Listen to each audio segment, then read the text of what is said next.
संघर्ष वाले नेताओं को मौका मिलने वाला नहीं। जिसके बाप पुरख अच्छे ठेकेदार रहे होंगे वो विकास पुरुष कहलाएगा।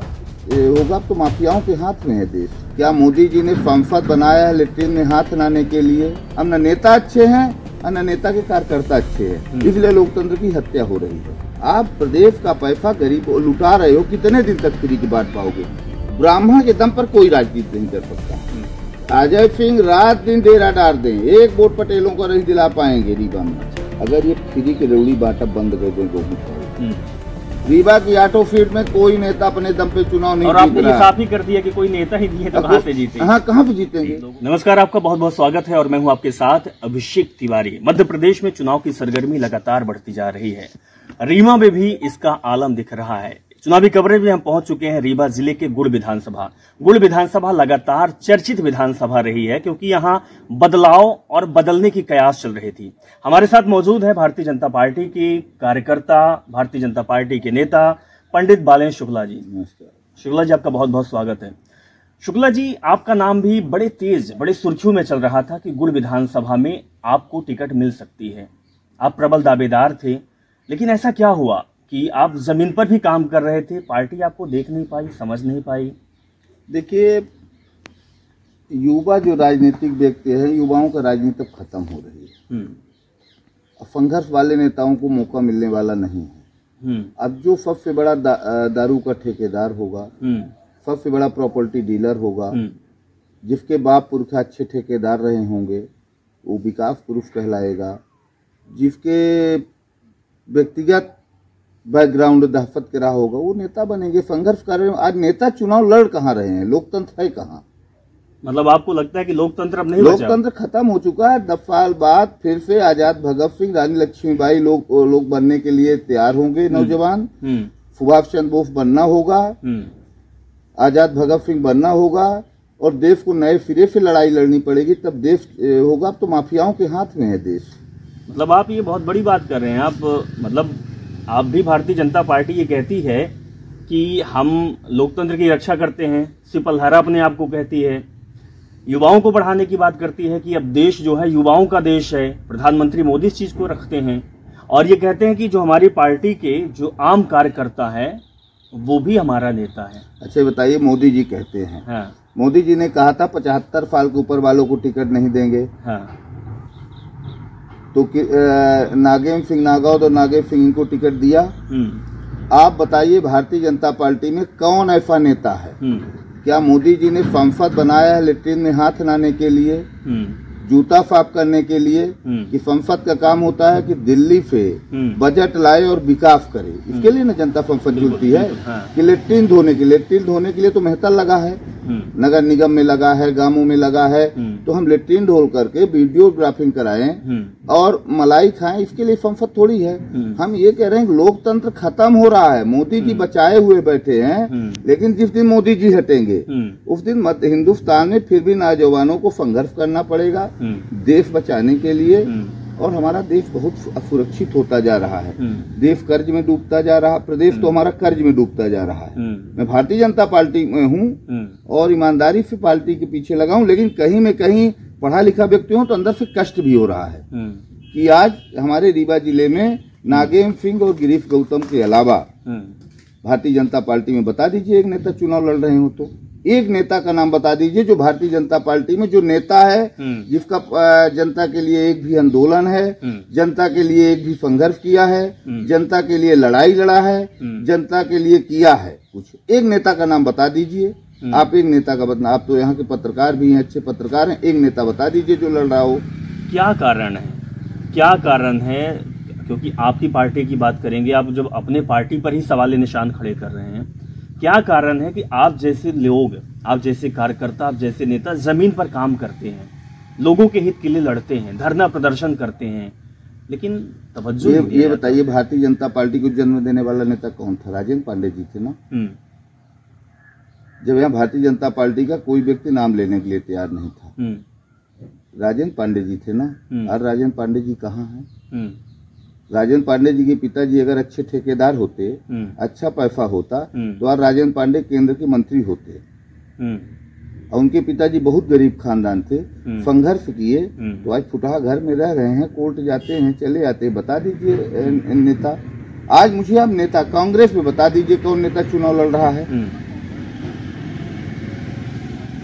आप मुझे बताइए ना, आप यहाँ के हैं, आप बता दीजिए कि नेता कौन है। जो नेता का मतलब होता है जनता के लिए अगर संकट उठा गया है तो नेता अपनी कुर्बानी दे दे।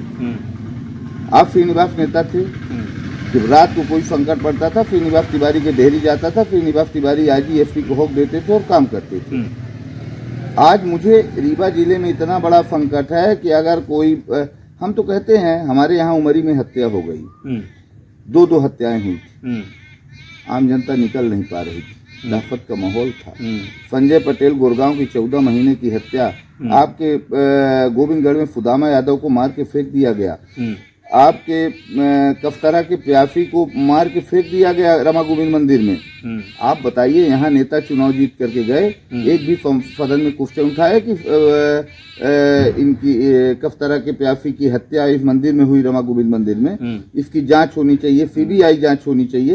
एक नेता बोले, नेता तो आप देखिए जनता भी इसी तरह हो गई है। फड़ा मुर्गा, दारू और भात में अपने लड़के और आने वाली पीढ़ी की हत्या कर रही है। तो दोषी दोनों हैं, अब न नेता अच्छे हैं और न नेता के कार्यकर्ता अच्छे हैं, इसलिए लोकतंत्र की हत्या हो रही है। मतलब ये आपका कहने का मतलब ये है कि जो जिस तरीके का माहौल चल रहा है, चाहे वो पार्टियों का हो या फिर चुनाव में जमीन पर हो, वो केवल इन प्रकार सीट हासिल करना है, सीट हासिल करना। मुझे तो विकास की बात भारतीय जनता पार्टी करती है, बड़े बड़े मंचों से करती है, शिवराज सिंह चौहान करते हैं, प्रधानमंत्री मोदी करते हैं, वो क्या है? देखिए, प्रधानमंत्री जी ने ये निश्चित तौर पर हमारे मध्य प्रदेश में विकास प्रधानमंत्री जी ने किया है, रोडों का जाल बिछा है ना। अब जैसे लाडली बहना योजना, भाजपा पिता मुख्यमंत्री जी प्रधानमंत्री जी ने ठीक किया, ये मेरी मांग थी कि गरीबों को पक्का मकान होने चाहिए। मेरी बुलेटिन देख लीजिए, 2012-13 से मेरा ये आंदोलन चल रहा था, गरीबों को पक्का मकान दो, मोदी जी ने दिया। बाथरूम, लेट्रिन बाथरूम नहीं था, बेचारे फौज करने बाहर जाते थे, ये दो। ये लाडली बहना क्या है? आप प्रदेश का पैसा गरीब लुटा रहे हो, कितने दिन तक फ्री की बात पाओगे? आप यही योजना में नौजवानों को रोजगार की बात करते, या उनको आप उद्योग लगवा देते, 5,000 10,000 किसी बहन को लेकर के मशीन खरीद देते और कहते आप ये काम करो, 10-10 महिलाओं का समूह बना करके जितना दे रहे हो 15 उतना पैसा जोड़ करके उनको एक धंधा में लगा देते, तो एक अस्थायी उनका धंधा हो जाता। हम आपको 1500 देंगे, फ्री का पाएंगे और आप जा करके 5 मिनट में खर्चा कराएंगे, उसका कोई महत्व नहीं है। ये चाउर गेहूं बट रहा है फ्री में। नहीं तो लाडली बहना क्या है? लाडली बहना तो आपकी पार्टी, मतलब भारतीय जनता पार्टी बोल रही है कि बहुत अच्छी योजना लाए हैं, महिलाओं को सशक्त कर रहे हैं, आत्मविश्वास बढ़ा रहे हैं, उनके खर्चे चलेंगे। ये बताइए, आपके पास 15 एकड़ जमीन है जी, और उसको पहले आपने गहन धर के गांव को खिला दिया और फिर बेच के खिला दोगे, और जब वो भी चुक जाएगी तब कहाँ से दोगे? तब तो बंद हो जाएगी ना। जब हमारा प्रदेश कर्ज में डूबा है, लाडली बहनों कितने दिन तक हम दे पाएंगे बाबा? हम सरकार का विरोध नहीं कर रहे, हमारी पीड़ा है जी। मैं जमीनी कार्यकर्ता हूँ, मुझे उस चीज का कष्ट है। हमारे यहाँ का नौजवान, पढ़ा लिखा नौजवान बेरोजगारी की तरह बेरोजगार होता जा रहा है। देखिए, पहले हम लोग जब पढ़ते थे भाई साहब, तो एक कलम ले लेते थे बांस की, उसको छीलते थे, अच्छी घोट के पढ़ते थे, पार्टी में जितना गिर जाती थी, ठीक है ना, और 25-10-20 रुपए की किताब में हो जाता था। अब हफ्ता ले जाते थे, गुड़ रोटी मम्मी बांध देती थी, स्कूल में जाए मैं नहीं खा लेता रहा। आज ये बताइए, जो गांवों में खाना मिल रहा है उसमें भी लूट मची है। आप बच्चे दोपहर के पढ़ते नहीं है, खाना का ताके बैठ रहे थे। ये सिस्टम है, पढ़ाई का स्तर चौपट हो रहा है। नहीं, ये सरकारी स्कूलों में बड़े बड़े वादे और दावे तो किए जाते हैं। रोजगार की बात आपने कही, रोजगार की बात होती है, नारी शक्ति की बात होती है, दोनों पार्टियां नहीं कर रही हैं। हम कहते हैं कमलनाथ ने कहा हम 1500 देंगे महिलाओं के लिए। आप ये बताइए, कमलनाथ ने कहीं कहा कि हम इतने लाख लोगों को रोजगार देंगे? इंजीनियरिंग करके लड़का 32 साल का हो गया, वो घर में बेरोजगार है, उसके पिताजी ने किसी तरह पढ़ाया है, अब आज उसको रोजगार नहीं मिल रहा है। सपोज करिए कल उसका बच्चा, जब शादी होगी, बच्चा होगा, रीवा की स्कूलों में पढ़ने जाएगा, 2,000, 3,000, 15,000, 25,000 रुपए फीस लगेगी, कहाँ से दे पाएगा? तो भी चोरी करेगा, कोरेक्स बेचेगा, दारू बेचेगा, जेल जाएगा। भाई हमको सबसे महत्वपूर्ण ये है कि हमारे यहाँ रोजगार उद्योग लगे, नौजवानों को रोजगार मिले। तो आपके यहाँ तो रोजगार की भी बात आती है, कहते हैं कि सोलर प्लांट है जो कि एशिया महाद्वीप का सबसे बड़ा प्लांट है, कचड़ा प्लांट आपके गांव में अच्छा आपने हुआ बताया। है। सारे आप बैठिए देखिए, भमरफ मच्छर मड़रा रहे हैं। जो भी थे, इतना अच्छा पहाड़िया में वातावरण था, इतना अच्छा वातावरण था पहाड़िया का कि स्वच्छ लोग हवा लेते थे। शाम को आदमी खाना खाने बैठता तो किमाड़ बंद कर लेता है, तो गंध आती है, फुनी गंध आती है। और तमाम पूरे संभाग के मवेशी, बड़े मवेशी पहाड़िया में आकर फेंके जा रहे हैं। ये कैंसर हो गए हैं लोगों को। अगर यही एम्स हॉस्पिटल ला दी जाती, कोई बड़ा उद्योग ला दिया जाता, तो यहाँ की जमीन का स्तर बढ़ता और 150 लोगों को रोजगार मिलता और धंधा मिलते, बड़ा उद्योग लगता तो लोग घर बनवाते, किराए पे घर उठते। आज ये स्थिति है पहाड़िया में लोगों को पलायन करना पड़ेगा। ये विकास है। नहीं, क्या कारण है कि आपके पार्टी के ही नेता ऊर्जा मंत्री रहे हैं और नियम भी एनजीटी का होता है कि 3 किलोमीटर आसपास रिहायशी इलाका नहीं होना चाहिए, तो लोगों के बीच में इतना बड़ा प्लांट प्रदूषण वाला। मंत्री जी को हमने कहा था कि मंत्री जी आपकी जमीन इटाहा में है, प्रेम प्रकाश जी के यहाँ कार्यक्रम था। अब तो मंत्री जी के मैं साथ ही हूँ और मैंने कहा था कि इटाहा में आपकी जमीन है, बहुत अच्छी योजना, आप ले जाके इसको इटाहा में लगवा लीजिए। इसको सीधी के पहाड़ों में रखवाना था, जहाँ 10-25 किलोमीटर के एरिया में कोई बस्ती नहीं है, शहडोल में रखवाना था। उमरिया में, उमरिया का कचरा यहाँ आ रहा। भाई साहब, शाम को जीना मुश्किल होता है।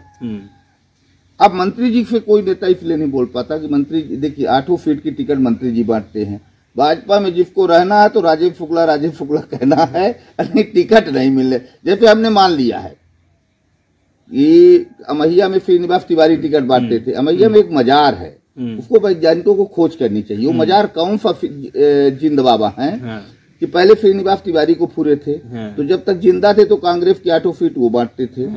अब वही मजार श्रीनिवास तिवारी जाने वक्त खफक के राजेंद्र शुक्ला की तरफ आ गया है। क्या राजेंद्र शुक्ला वाकई 8 सीट का, वो तो बिंद के भी नेता कहे जाते हैं, बिंद के कहते हैं कि बहुत विकास पुरुष हैं, पूरे बिंद के चीजों को हैंडल करते हैं। हम ये तो 30 सीटों पे उनका हस्तक्षेप होता है क्या? हम कहते हैं बहुत बड़े नेता हैं राजेंद्र शुक्ला जी। एक बार भारतीय जनता पार्टी से न लड़ करके एक बार निर्दलीय चुनाव लड़ ले तो पता चल जाए कितने बड़े नेता हैं। हस्तक्षेप उनका है 8 विधानसभा में हस्तक्षेप है, उनके बिना पत्ता नहीं हिलता। चौथर में बेचारे उसकी गरीब आदमी की हत्या कर दिए, द्विवेदी की, उसका टिकट काट दिए, उसके कोई माई बाप नहीं था। पंचूलाल का टिकट काट दिए, बालेव शुक्ला का कोई माई बाप नहीं था, नारायण मिश्रा का कोई माई बाप नहीं था, माया पटेल का कोई माई बाप नहीं था। नागेंद्र सिंह को अपनी सीट बचाने के लिए ठाकुरों का वोट रीवा में मिलेगा, नागेंद्र सिंह को लेके बेचारू फ्यान आदमी को पटक दिया। सिद्धार्थ तिवारी का जानना ब्राह्मण वोट को अपने पक्ष में लाने की राजनीति है। देखिए, श्रीनिवास तिवारी इतने बड़े ब्राह्मण नेता थे, उर्मलिया जैसे व्यक्ति श्रीनिवास तिवारी को चुनाव हरा दिया कि नहीं हरा? सिरमौर से हरा दिया। श्रीनिवास तिवारी के जिंदा बबला चुनाव हार गया, रात दिन प्रचार किए, अरुणा चुनाव हार गई, ठीक है ना? तो नेता कहाँ ब्राह्मण नेता? ब्राह्मण देखिए, ब्राह्मण के दम पर कोई राजनीति नहीं कर सकता है। हम कहें कि हम ब्राह्मण के दम पे चुनाव लड़ेंगे तो गुड़ में 80,000 मुद्दा ब्राह्मण जाति, ठाकुर, वैश्य, पटेल, इस पे आ जाता है। विकास का मुद्दा नहीं होता है, लोगों के हित का मुद्दा नहीं होता है। आप ये बताइए, हमारे यहाँ भारतीय जनता पार्टी का जिलाध्यक्ष पटेल है, और जब प्रधानमंत्री आते हैं, केंद्रीय मंत्री आते हैं तो राम सिंह कुर्ता जैकेट पहन करके लगा के चश्मा पहले मंच में बैठते हैं, ऊंच पूछइयों हैं, और उनका लड़का बढ़िया जिलाध्यक्ष है, बढ़िया डाई ओई के कुर्ता जैकेट पहन के वो बढ़िया बैठता है। और उससे पूछिए जाकर के अजय सिंह से कि सिमरिया में कितने पटेलों का वोट भाजपा को दिला रहा है। आप पूछिए रीवा में कितने पटेलों का वोट भाजपा, नहीं कितने वोट पटेलों का दिला रहा है।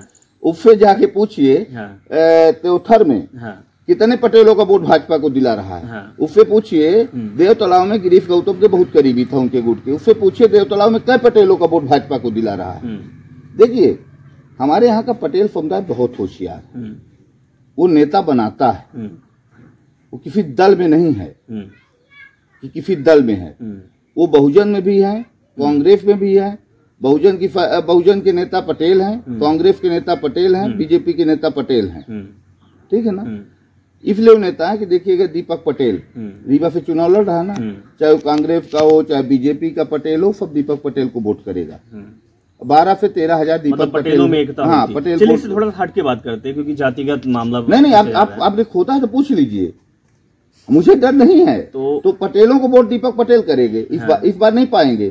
जबकि राजेंद्र शुक्ला जी पटेलों के लिए बहुत बड़ा काम करते थे। अजय सिंह जो जिला अध्यक्ष है वो सपोर्ट नहीं करेंगे राजेंद्र शुक्ला को? अजय सिंह रात दिन डेरा डाल दें, एक वोट पटेलों को नहीं दिला पाएंगे रीवा में। अच्छा, अपना वोट और पिताजी का वोट, अपने मलकिन का वोट दे देंगे भाजपा को अगर हैं तो, कफम उफम खाने के लिए कि हमने दिया। बड़ा आरोप लगा रहे हैं अपनी पार्टी को। हम लगा रहे हैं, बोल रहे हैं। चलिए गुड़ की बात करते हैं। गुड़ विधानसभा में आप लगातार 5 साल से सक्रिय हैं, पहले भी सक्रिय थे। भारतीय जनता पार्टी का दामन थामने के बाद भी आप सक्रिय थे।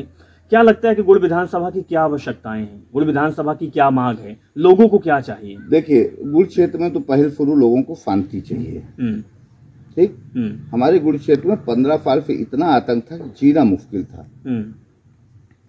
मैंने बहुत लड़ाई लड़ी है, चाहे आजी का घिराव रहा हो, चाहे थाना का घिराव रहा हो, चाहे ब्लॉक का घिराव रहा हो, पैदल चल के रैली निकाल करके गुड़ क्षेत्र में मैंने शांति लाया। दूसरी मेरी सबसे बड़ी मांग है कि नौजवानों को रोजगार, किसी कौम का नौजवान हो, नौजवानों को रोजगार मिलना अति आवश्यक है। रोजगार नहीं मिलेगा, आने वाला हमारा नौजवान नशे में धुत होता जा रहा है। आज मैं देखता हूँ MA पास लड़का, MSc पास लड़का नेताओं के यहाँ लाइन लगा रहा है कि 2 लीटर पेट्रोल मिल जाए, अफवाम को जुगाड़ मिल जाए, और उसके पीछे जिंदाबाद तेरे पुर्ची लिए काट भाग रहा। क्या MA MSc करने वाले लड़के को इतना टाइम है? लेकिन उसके पास कोई काम नहीं, इसलिए उनके पीछे भाग रहा है। तो हमारे नौजवानों के लिए रोजगार चाहिए। इसीलिए मैं कह रहा हूँ, लोकतंत्र की हत्या हो रही है। नरेंद्र मोदी जब तक जिंदा हैं और प्रधानमंत्री हैं तब तक है।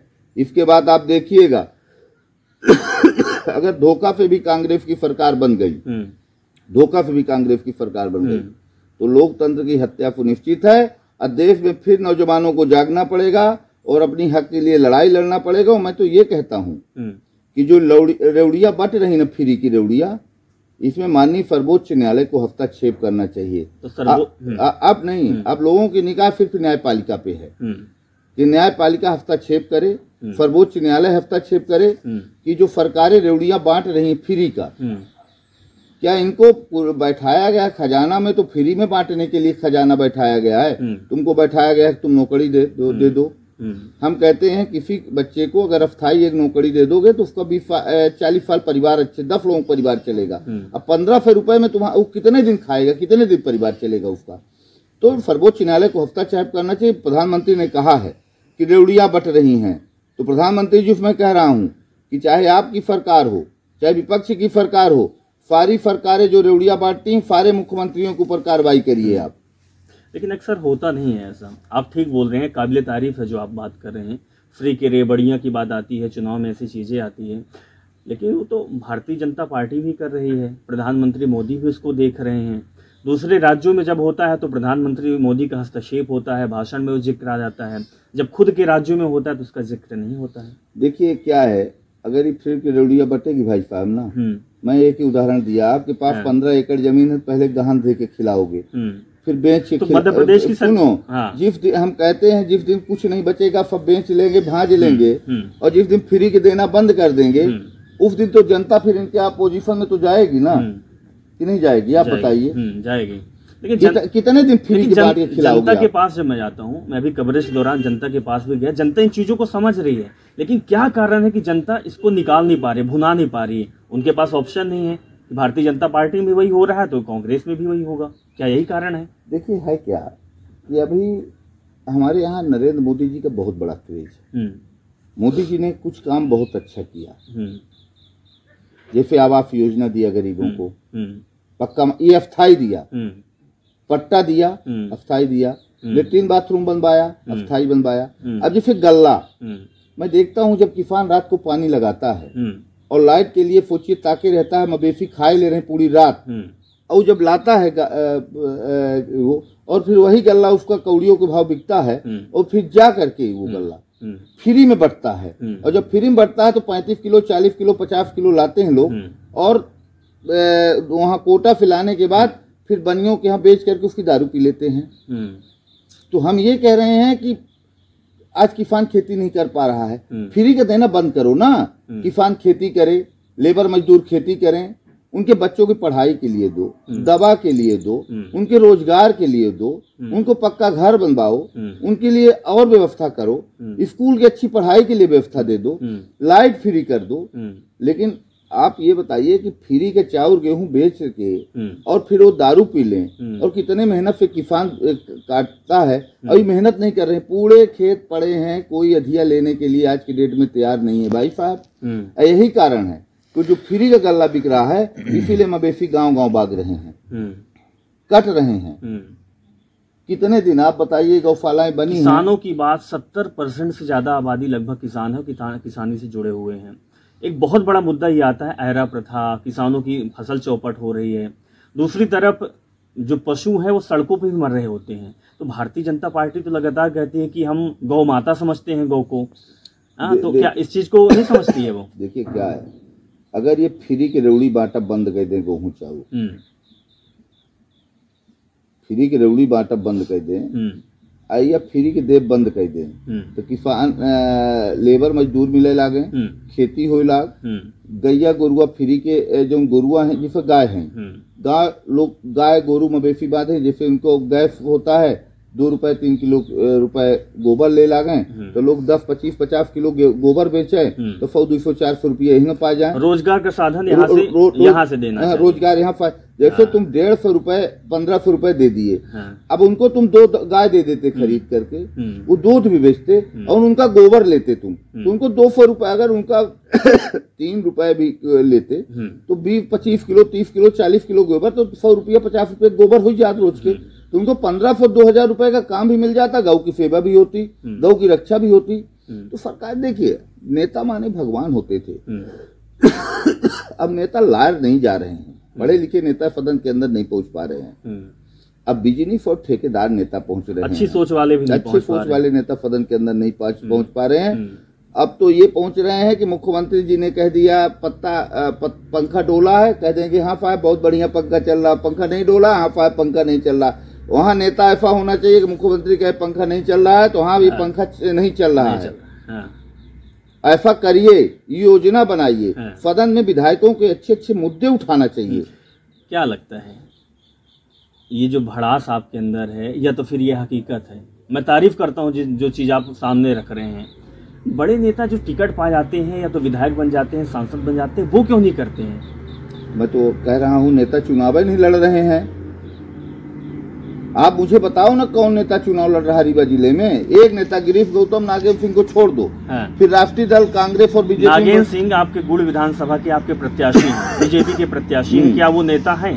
वो नेता हैं, उन्होंने काम किया है, उन्होंने काम किया। 15 साल। अच्छा, नागेंद्र सिंह नेता न होते तो मुख्यमंत्री के सामने ये न बोलते नागेंद्र की E4 प्लांट में नौजवानों को रोजगार दिया जाए, उन्होंने मुख्यमंत्री के सामने बोला था। क्या कर रहे हैं? नागेंद्र सिंह गुड़ विधानसभा के विधायक हैं, उनके विधानसभा में एशिया का सबसे बड़ा प्लांट बनता है और वो रोजगार नहीं दिला पाते हैं। हम मुख्यमंत्री के सामने बोले, अब यहाँ के बोले तो मेरी बात सुनिए, अब वो अकेले क्या कर सकते हैं? अब यहाँ के विकास पुरुष राजेंद्र शुक्ला मालिक हैं, अगर राजेंद्र शुक्ला के बीच विपरीत बोलते हैं तो उनका टिकट कट जाएगा। कल पड़ों को इस वार्ड से लेकर जिला पंचायत सदस्य जिताए और उपाध्यक्ष बनवा दिए। अब वो नेता हो गया, जिसका बाप अरबों खरबों रुपए लोटा हो, पैसा दे करके जिला पंचायत सदस्य बना, उपाध्यक्ष बन गया, वो नेता हो गया। कल गुड़ से टिकट मिल जाएगा, विकास पुरुष का करीबी है। तो अब ये नेता जाएंगे तो सदन के अंदर क्वेश्चन उठाएंगे यार। मतलब गुड़ विधानसभा में भी जो रीवा के विधायक राजेंद्र शुक्ला है, उनका हस्तक्षेप है। हस्तक्षेप नहीं है, रीवा में राजेंद्र शुक्ला की 8 सीट में हस्तक्षेप, 8 सीट में 8 सीट में है, उनके बिना पत्ता नहीं हिल सकता रीवा में। और बाकी विधायक कुछ भी नहीं कर सकते, चाहकर भी कुछ नहीं कर सकते। वो अगर उनकी भुनभुटी टेढ़ हो गई तो वो भारतीय जनता पार्टी में रह नहीं सकता है। विकास पुरुष है, वो विकास करते हैं, उनको तो लोग कहते हैं कि विकास पुरुष है, कुछ लोगों के द्वारा कहा गया। देखिए रीवा को तो सौंदर्यीकरण उन्होंने किया है, तो बेचने का भी तो आरोप लगा। तो बेचे हैं तो सौंदर्य जो जमीनें खराब पड़ी थी उसको लाके सौंदर्या को दे दिए, तो उसका मुँह बना बुना दिया तो अच्छा लगने लगा है। सौंदर्य का बड़ा जिक्र आता है विकास पुरुष के साथ, उनका संबंध क्या है? अब संबंध तो हम नहीं जानते ना, हम इतने बड़े नेता भाई, उसका उनका संबंध क्या है जी। अब बड़े लोग हैं, वो भी, उनके पिताजी भी अच्छे ठेकेदार थे, हाँ। रीवा जिले के प्रथम ठेकेदार थे, और वो भी राजेंद्र शुक्ला भी पहले ठेकेदारी करते थे। लोग बताते हैं, हम तो बहुत छोटे रहे होंगे जब वो राजनीति की शुरुआत की। हमारा 74 का जन्म है, 4 से 10 साल 15 साल तो मुझसे बड़े होंगे वो। अब देखिए जी, फिर राजेंद्र शर्मा को ले लीजिए। हमारे जान में राजेंद्र शर्मा जी वहाँ पीके स्कूल के सामने एक छोटी सी दुकान थी, नक्शा बनाते थे शर्मा जी। घर ही, हमारा घर बोदम बना तो शर्मा जी स्वयं चूना डलवाने आए थे। अच्छा। हम आपको 92-93 की बात बता रहा हूँ, ठीक है। अब दादा ने श्रीनिवास तिवारी ने उनको शिल्पी वो दिया बनाने के लिए, वहां से बढ़ गए, आज अरबों खरबों के मालिक, अच्छे कॉन्ट्रेक्टर हो गए, ईश्वर ने उनको दिया। और रीवा जिले में कविता पांडे बहुत संघर्ष करती थी, लेकिन उनको तो टिकट नहीं मिला। मिला हो तो बता दीजिए आप। नहीं मिल पाया। राजेंद्र शर्मा जी को टिकट मिला। अभय मिश्रा को देख लीजिए, फेमरिया टिकट मिल गया। क्यों मिल गया भाई? क्या अभय मिश्रा नेता है? आप बनवासी को ले लीजिए, क्यों नेता है? सिरमौर विधानसभा वो पुरुष संघर्ष कर रहा है। रमाशंकर जी के पटेल के पिताजी बहुत बड़े नेता थे, समाजवादी थे। रमाशंकर जी चुनाव लड़ रहे हैं और वो भी गरीबों के लिए संघर्ष आंदोलन प्रदर्शन करते रहते हैं। आपके अंदर एक मलाल ये है कि नेताओं को टिकट नहीं मिलती है। आप प्रखर होके मुखर होके बोलते हैं, नेताओं को टिकट तवज्जो नहीं दिया जाता। संघर्ष चुनाव नहीं लड़ रहे, संघर्ष करने वाला। अब आप ये बताइए कि मध्य प्रदेश में किसकी सरकार बन रही है? सरकार तो भारतीय जनता पार्टी की बनेगी 100%। कितने सीटों से जीतेगी भारतीय जनता पार्टी? फुल बहुमत में आएगी, 150 पार रहेगी। बहुमत में आएगी या तो पिछली बार जैसे आएगी? नहीं, 150 पार रहेगी। हम 8 सीट रीवा की जीत रहे हैं। रीवा की 8 सीट जीत रहे हैं। आपके विधानसभा के नागेंद्र सिंह जी जीत रहे हैं चुनाव, बम्फर वोटों से जीत रहे हैं, 20,000 ऊपर। अपोजिशन में कांग्रेस के नेता भैया साहब हैं, उनकी तो बड़ी लहर दिखाई दे रही है क्षेत्र में। देखिए, भैया साहब के वोट रोड में बोल रहे हैं, है ना, और भाजपा के वोट अंदर है। तो अब जब ये बताइए, जनार्दन राज जी चुनाव लड़े लोकसभा, पूरी कांग्रेस एकजुट हो गई, ठीक है, आप भी थे, पूरी कांग्रेस एकजुट हो गई, राज को जिताना है। सुंदर भैया का उसी समय संपत्ति भी थी। और हमारे जनार्दन मिश्रा जी अगर किसी गुड़ क्षेत्र में अकेले पहुंच जाए तो इनको जनार्दन जी कोई नहीं जानेंगे कि जनार्दन मिश्रा संसद है। कोई व्यक्ति नहीं जानेगा कि जनार्दन संसद है। किसी बस्ती में चले जाए, जनार्दन को कोई पहचानने वाला नहीं है। लेकिन 85,000 वोट गुड़ में पाए तो किसके वोट थे? नरेंद्र मोदी जी के वोट है। आज जो भी रीवा जिले में 8 सीट जीतेगी वो नरेंद्र मोदी के कारण जीतेगी। जनता मोदी मोदी मोदी कह रही है, ना कि किसी के नेताओं की कृपा के मथरे। ये नेता जो अपने को कहे ना कि मैं 80,000 से जीत गया, 85,000 से जीत गया, 30,000 से जीत गया, बहुत बड़े ठेकेदार हूं, मैं चुनौती देके कहता हूं कि निर्दलीय लड़के बता दें और उतना वोट ले ले। तो पंडित जी, मतलब नेता अपने दम पे नहीं जीत रहे? नहीं जीत रहे, मोदी जी के दम पे जीत रहे हैं। कोई भी नेता नहीं जीत रहा अपने दम पे। रीवा की 8 सीट में कोई नेता अपने दम पे चुनाव नहीं जीत रहा। और आपने ये साफ ही कर दिया कि कोई नेता ही नहीं है, तो कहाँ से जीतेंगे? हाँ, कहाँ से जीतेंगे? लोगों के बीच में उनकी पहुंच ही नहीं है। तो 8 विधानसभा में बीजेपी जीतेगी। अच्छा, मैं ये कहता एक बात और है कि जब हमने कपिल ध्वज सिंह का इंटरव्यू लिया, जो कि कांग्रेस पार्टी में आपके विपक्षी हैं, उन्होंने एक चीज आप तक संदेश भी पहुंच रहा है। उन्होंने कहा है कि पार्टी पता नहीं क्या किस उसमें है कि ऐरा प्रथा लाई हुई है, बाहरी लोगों को टिकट दे रही है। जो जमीन पर काम कर रहे हैं उसमें पंडित बालन शुक्ला का नाम आया, एक नारायण मिश्रा और 1-2 नेता आपके भारतीय जनता पार्टी से, उनको टिकट क्यों नहीं दे रही है? ये कपिल ध्वज सिंह ने भी हमसे कहा। देखिए, कपिल ध्वज सिंह जी के ऊपर लोग आरोप प्रत्यारोप लगाते हैं और ऐसी घटनाएं होती रहती हैं, है ना। लेकिन जब किसी के आरोप लगाने के पहले जिसको न्यायालय दोष मुक्त कर दे, है ना, माननीय न्यायाधीश ने दोष मुक्त किया, तो उनके ऊपर जो आरोप लगाया जाता है तो मैं मानता हूँ निराधार है, ठीक है ना। कपिल ध्वज सिंह जी एक सज्जन व्यक्ति, हमारी उनकी मुलाकात न कभी बैठक नहीं हुई है। 1-2 कार्यक्रमों में पाए लागी पंडित जी, महाराज कुमार हलो हाय हो गया है। 2 बार हमारी उनकी ऐसे चलते चलते मुलाकात हुई है। देखिए, ऐरा बाहरी का विरोध मैं भी कर रहा था कि आजादी के बाद से गुड़ क्षेत्र को क्षेत्रीय नेतृत्व करने का मौका नहीं मिला, ठीक है ना। लेकिन सुप्रीम कोर्ट या हाई कोर्ट 12 साल के कब्जेदार को पट्टेदार मानती भूमि स्वामी मिलती है। तो नागेंद्र सिंह का इस क्षेत्र में 25 साल का कब्जा है, तो नागेंद्र सिंह जी इस क्षेत्र के पट्टेदार हो गए, इसलिए वो अब बाहरी है ही नहीं है। अच्छा, कपिलध्वज सिंह नेता हैं? कपिलध्वज सिंह जी को हम नेता नहीं कह सकते हैं। अच्छा, हाँ, एक राजघराने का लड़का कह सकता हूँ। हाँ। और एक पवाईदार 4000 एकड़ के काश्तकार हैं, हाँ। राजा हैं। हाँ। कपिलध्वज सिंह ने एक भी आंदोलन किया हो, जनता के लिए थाना का घेराव किया हो, जनता के लिए तहसील का घेराव किया हो, जनता के लिए कई एसपी का घेराव किया हो, जनता के लिए आईजी का घेराव किया हो, जनता के लिए आंदोलन किया हो, तो हम माने कि नेता हैं। कपिलध्वज सिंह एक राजघराने के सेकंड लेकिन ये भी तो कहा गया कि कभी कभी जब शोषण होता है, अत्याचार होता है, तो फिर राजा को जमीन पर उतरना पड़ता है। जब उतरेंगे तो देखेंगे। तो उतर तो चुके हैं मैदान में। तो अब देखिए, तो जनता दे तो रही वोट, उतर चुके हैं, जनता अगली बार उनको वोट दे। लड़ाई मतलब इस बार फाइट तगड़ी है गुड़ विधानसभा में। देखिए, अभी तो रोड में वोट तो कपिलध्वज सिंह को देखने, लेकिन अंदर वोट तो बीजेपी के हैं। अंदर बीजेपी की, अब वो भी हाईकमान की वजह से। हाईकमान की वजह। अच्छा, आप चीजों को एक्सेप्ट करते हैं, ये अच्छी बात है, कमियों को स्वीकार करते हैं। नागेंद्र सिंह जी जो विधायक अभी निवर्तमान विधायक हैं और प्रत्याशी भी हैं, क्या कमियां थी उनके अंदर जो 5 साल उनका शासनकाल रहा, और उनकी क्या मजबूती है? देखिए, नागेंद्र सिंह जी एक बहुत सज्जन टाइप के व्यक्ति हैं। नागेंद्र सिंह जी ने कभी किसी का हित नहीं किया तो नुकसान भी नहीं किया।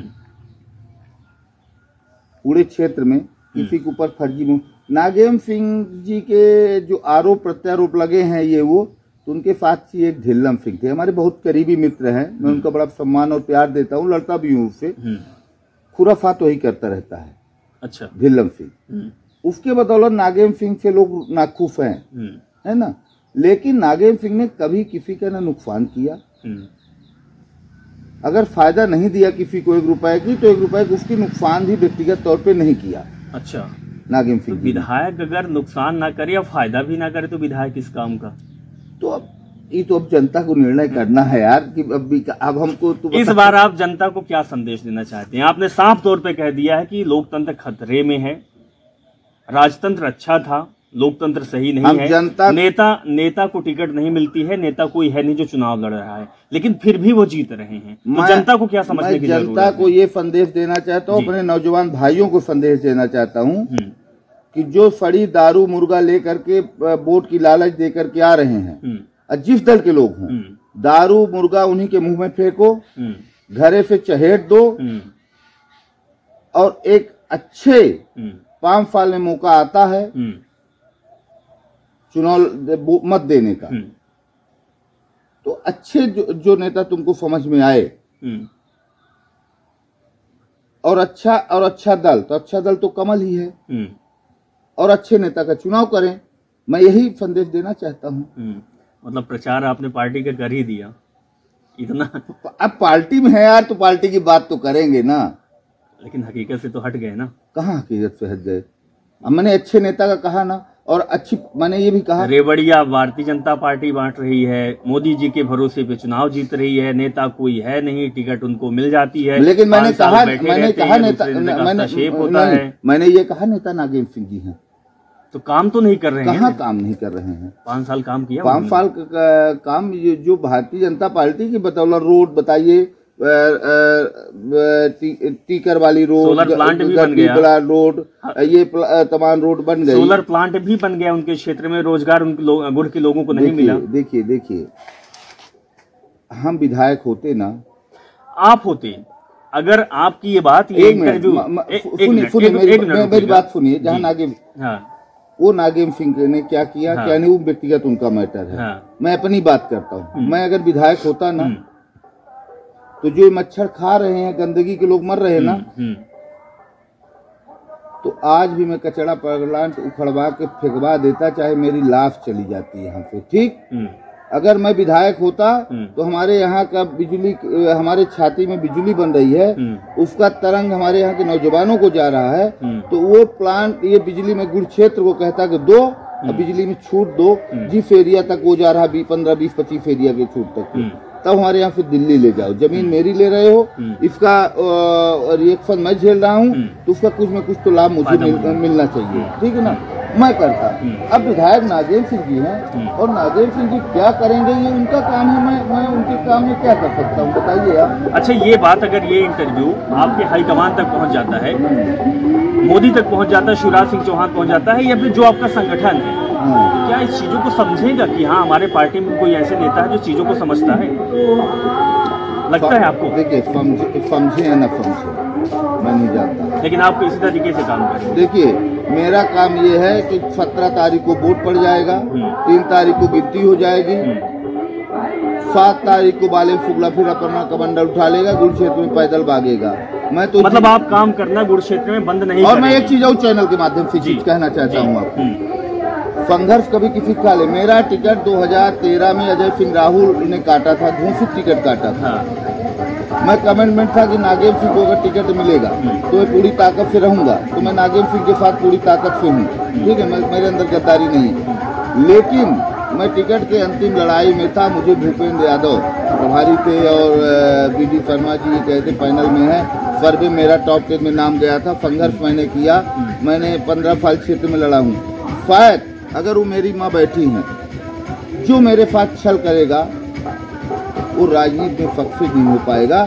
मैं एक छोटा सा उदाहरण देता हूँ। राजेंद्र पांडे का यहाँ बहुत बड़ा जलजला था रीवा में, भारतीय जनता पार्टी में, और हमारे विद्यालय की कापी राजेंद्र पांडे जी, आपको 94-95 की बात बता रहा हूँ। विक्रम वर्मा प्रतिपक्ष के नेता थे, उनके परिवार के लोग थे, तो हमारी कापी ले जाकर के स्कूल की फर्जी विक्रम वर्मा फहराए थे। फतह महीना राजेंद्र पांडे पार्टी से हट गए और राजेंद्र पांडे आज तक कुछ बन नहीं पाए। आपके जो प्रकोप से है कोई बच नहीं पाएगा, नहीं बचे। और बालेन शुक्ला जी इसी तरीके से काम जमीन पर करते रहेंगे। और अगर आपके अंदर कमी है, अपनी पार्टी में कमी है, तो उसको भी भाई उसको भी बोलते हैं। हाँ, निंदा के नियरे रखिए, आंगन कुटी छपाए। निंदा करने वाले को अपने साथ रखना चाहिए, और हम 7 तारीख से फिर भागेंगे क्षेत्र में। चलिए, तो बालेन शुक्ला जी आपसे बातचीत हुई, बहुत बहुत शुक्रिया। तो ये थे हमारे साथ पंडित बालेन शुक्ला, जिन्होंने खुलकर बात की है मध्य प्रदेश की राजनीति के बारे में, रीवा की राजनीति के बारे में, अपनी पार्टी के कमियों और अपनी पार्टी की उपलब्धियों के बारे में। तो आपको कैसा लगा इंटरव्यू, आप कमेंट करके जरूर बताइएगा। नमस्कार।